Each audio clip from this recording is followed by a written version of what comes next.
আমরা কিন্তু দোকানে এসেছি, তো দোকানে আস্তে আস্তে আসার পর দেখি যে সরষের তেল কিন্তু সামনে। তো সরষের তেল দেখতে পাচ্ছেন, এটা মানে কত গ্রাম হবে, এটা বেশি হবে না, 500 মতো হবে। তো 500 মতো তেল এখানে লেখা আছে মানে 9 রিয়াল, ঠিক আছে।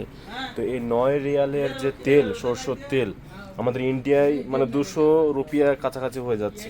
তো কত মানে মানে লাগে, মানে টাকা বেশি লাগে, প্রচুর পরিমাণে কিন্তু টাকা বেশি লাগে। যেখানে আমরা রান্না বান্না করে খাই সেখানে কিন্তু সর্ষের তেল দিয়ে কিন্তু খাই না, অন্য তেল দিয়ে খাই। যেহেতু সর্ষের তেল কিন্তু বিদেশে অনেকটা মানে মানে এখানে ম্যাঙ্গা হয়ে থাকে, অনেক দামি হয়ে থাকে। এই কারণে কিন্তু যখন একটু ভালো খাবার খেতে চাচ্ছে মানুষ, তখনই কিন্তু এই তেলগুলো নেয়। তাছাড়া কিন্তু সেরকম তেল মানে সর্ষের তেলই বিদেশে খুবই ইউজ কম করে।